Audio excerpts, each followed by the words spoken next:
we'll speak to the chair of Indonesian Chamber of Commerce and Industry, and India Bakri on the other side. First of all, I guess it's a nice way to spend the weekend in the military camp. And it's very rare to see a lot of cabinet members being trained in a boot camp.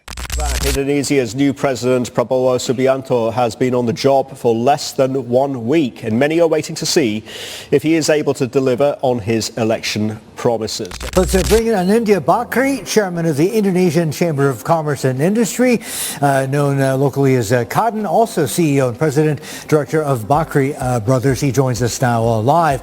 Bapak, selamat pagi. Great to see and appreciate your time. First off, I need to ask you, as a representative of Indonesian business, when you see your new president, Prabowo-Gibran, who most everybody knows was a military man, was a general, special forces, etc., start off by taking his 100-member cabinet to a military academy in central Java, making them all wear fatigues and have a retreat.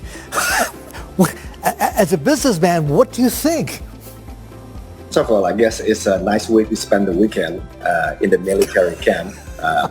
And it's very rare to see a lot of cabinet members being trained in a boot camp. But having said that, if you look at the popularity of President Prabowo coming in, especially after this weekend, it's about 91%. And it is not just the popularity, but it is also the trust of the people that is indeed a good capital to start to go to work in the government for the whole initiatives that he's trying to do. But let me say this one thing, Martin, that I witnessed about a week ago, last Sunday, October 20th, the inauguration of President Prabowo.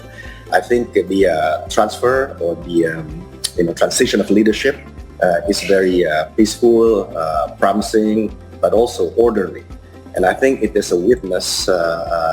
It is witnessed by a lot of world leaders live on the spot, and of course, using the international media, that Indonesia is a place for peace, stability, and also continuity in democracy.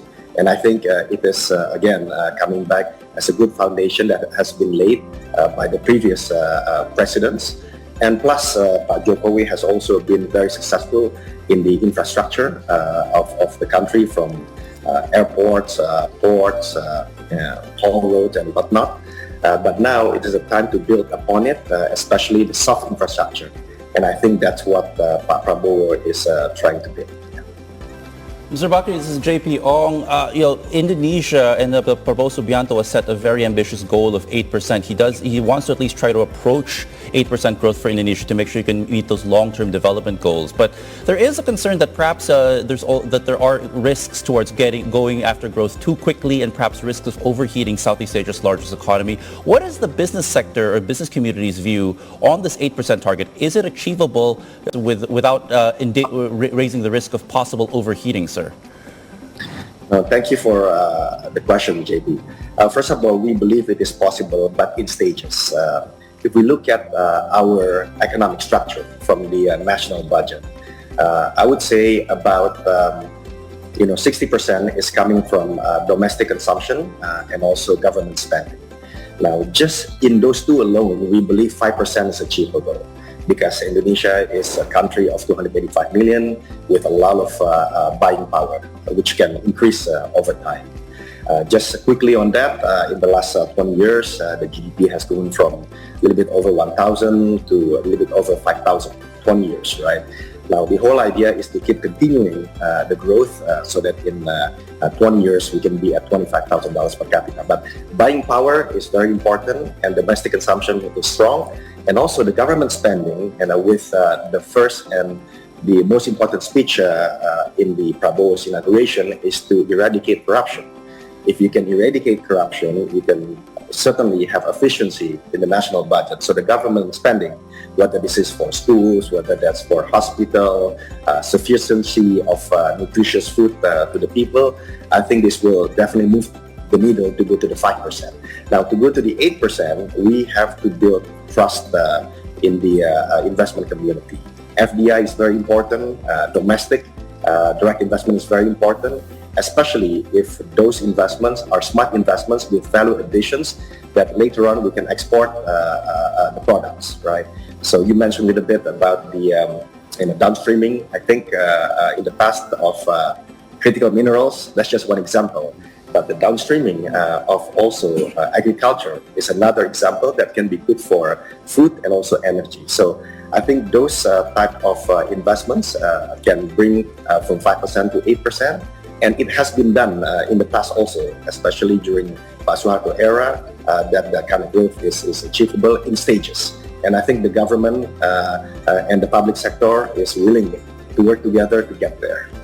And I think the most important thing, if you look at Kadin is determined by law, and there are two things that's important in Kadin. Number one, it is the business organization holding that oversee all the business associations and also the Kadin or the chamber in the regions. And there are 38 provinces today and over 500 regencies. And therefore, it can be the a partner of the government to empower the economy. And number two, it is a strategic partner of the government. So we see that now with the new government of Prabowo, Kadin can be strategic partner to ensure all the things that we just discussed, which is trying to get the growth to 8%. And for example, next month, JP, we're going with the president to go to APEC in Lima, Peru, as well as the G20 in Rio. And this is very important for Indonesia to show that we are not only the big brother of ASEAN, but also the only member of the G20 from Southeast Asia. And in APEC, we can be also a contributing partner as a Global South leader. And having said that, also just earlier this month, JP, we were in Laos. We were supporting the government already pretty much for the ASEAN in ASEAN Business Advisory Council. So now, JP, everybody is ready to go to work. And we have a lot of work in front of us. The world is not in a easy condition, and we're ready to support. Pak, very interesting story, and clearly there's some upside implications for FDI inflows into Indonesia, and we can talk about that at a later opportunity. Thank you very much indeed for joining us, Pak. And India Bakri there from Kadin. Thank you, sir, and JP Ong.